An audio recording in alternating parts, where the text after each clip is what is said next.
a little bit different take today for Rumblestrip.NET and 10-minute test drive because we have the opportunity to compare two cars. We have the new 2013 Ford Escape, and we're going to compare that against our personal family car, the 2005 Escape. Just how big of a difference is the 13 from the 05? Let's find out today here on Rumblestrip.NET and 10-minute test drive.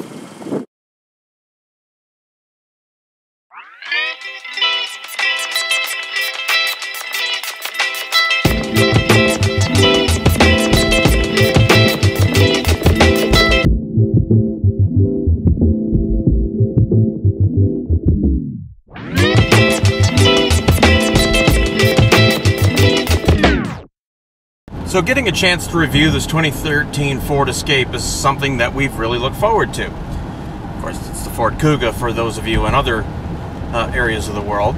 But what really intrigued us about this review was the fact that for the last 7 years, we as a family have owned a 2005 Ford Escape in limited trim, pretty much topped out with all the bells and whistles that were available at that time. So one of the things we wanted to examine is just how far has this Ford Escape come from the last model.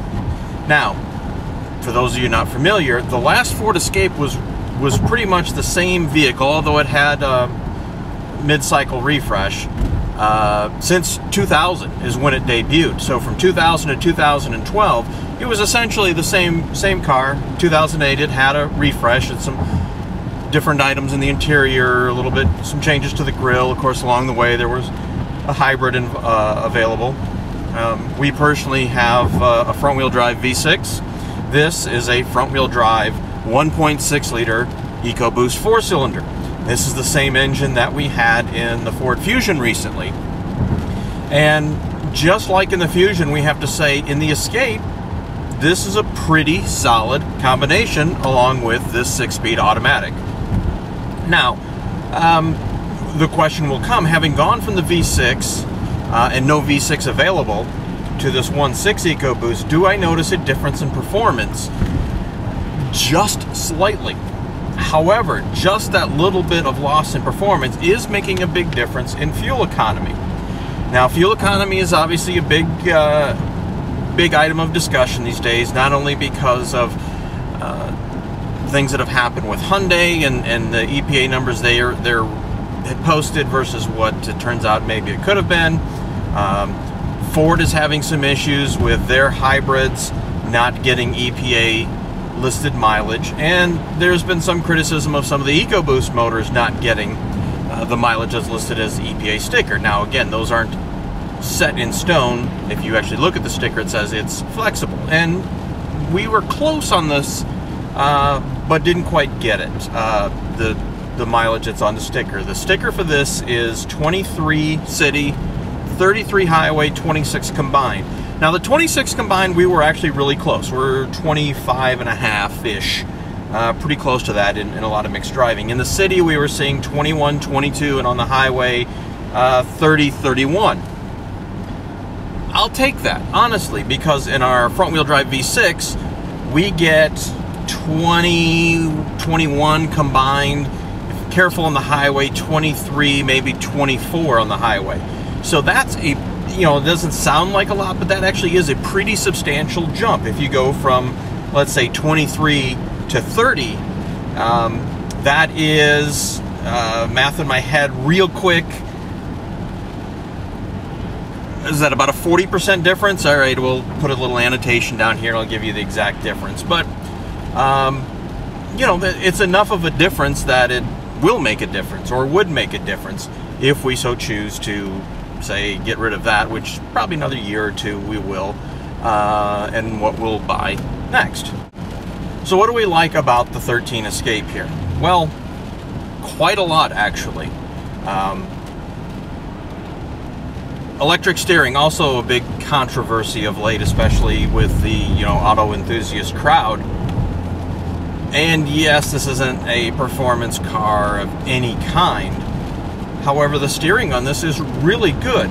Not necessarily the feedback, which is okay, but it's the weight of the steering is really good. This is not a light steering, really light steering as you would expect, except for at essentially stop or parking lot speeds. It lightens up quite a bit.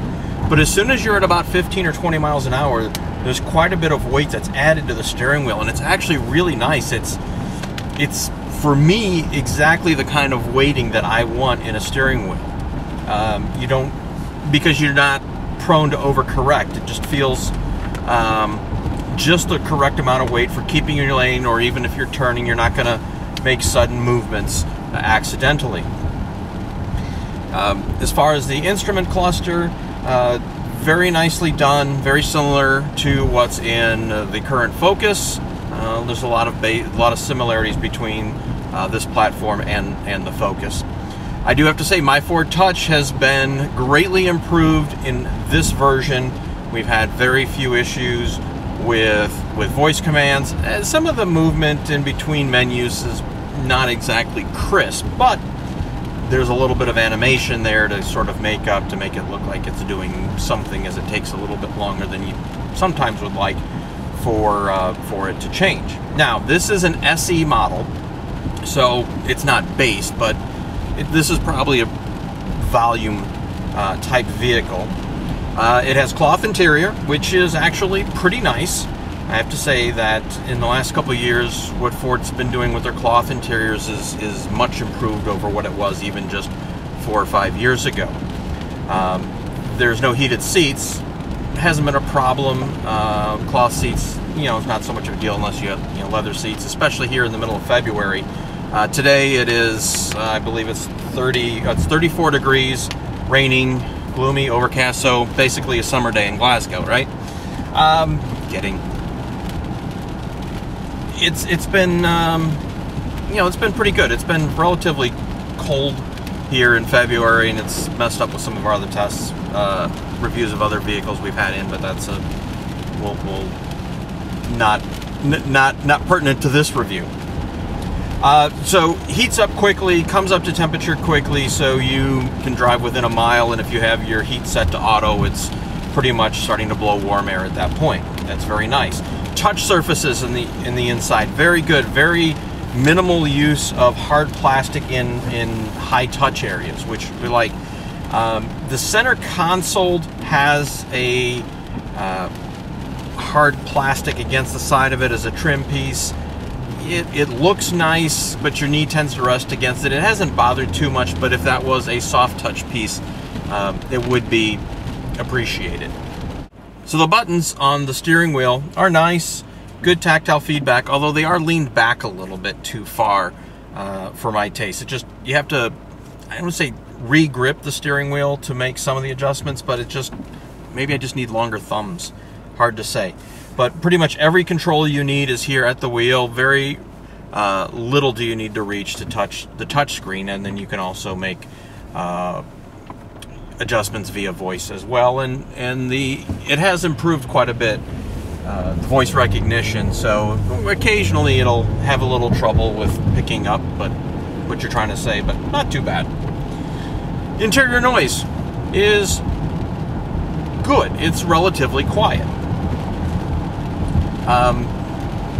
Don't really notice any wind noise. There's not a lot of road noise. It just, there's some mechanical noises and stuff that you just can't hide, but unless you're spending a lot of money on noise dampening and stuff like that. But it's a very good ride, quiet, comfortable.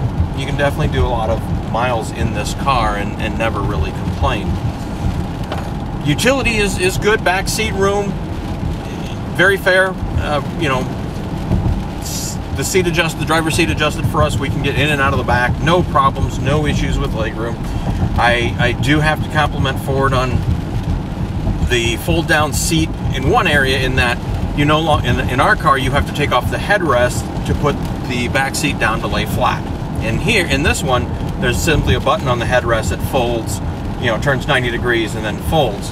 So that is great because I don't have to pull out the headrest. I really like that. However, the downside, for whatever reason, is you no longer have a flat floor between the back area and where the seat folds, the back seat folds. There's a step Okay, it's about half an inch, 3/4 of an inch, so it's not flat. And I guess most people don't care about that, but one of the things that we look at is with the dogs, do you have a flat floor so that they can just hang out, lay, whatever? And there's not. Because there is that step there, they would probably be a little uncomfortable. And I know for most people, you don't care. But that is something from our standpoint, and actually from a lot of people who have pets, that would be an issue. So we'd like to bring that up. A couple other things. One, this does not have the optional open sesame rear hatch. You can't wave your foot and it opens. However, it does have a powered lift gate, so that is nice. We recently had a Hyundai Santa Fe in, which was significantly more expensive than this vehicle, and they are direct competitors. And it didn't even have a power lift gate at $36,000. How that wasn't there at that trim level, I don't know. But however, this does have power lift gate. And it's also adjustable so that if you're shorter, you can adjust the actual height that it opens, so that you don't have to, when you reach for the button, that it's not an issue. So that's a nice touch. Where we are going to ding this though is this has no backup camera, even though it has your full 6-inch display here. No backup camera, no rear backup sensors. To me, when you're spending almost $30,000 on a vehicle, one of those two things should be on there, maybe both. But rear sensors at a minimum.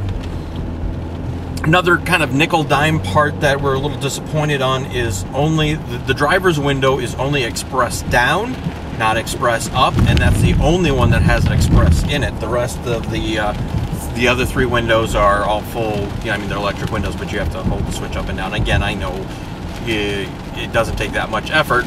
The idea is, though, or the point being, that many other vehicles in its category, especially at the same or less of a price, have those. So it's again, when you're dealing with something that's a hugely competitive segment where everybody is involved in it, little things will make a difference. So, but all in all, really like this. Very solid effort. $29,750, $758, I think, is the sticker on this. Is it on the higher end of the price range? Maybe. However, given the amount of equipment that's in here, I don't really see too much of a problem with that. You have the full My Ford Touch. You have navigation in here. Dual zone climate. It's really well equipped on something that isn't a top-line model. Again, no leather, no heated seats. That's, fine for the most part.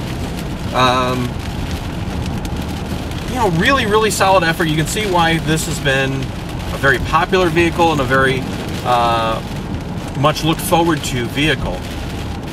And I gotta say, Ford is done really well with this. Is it the best in the segment?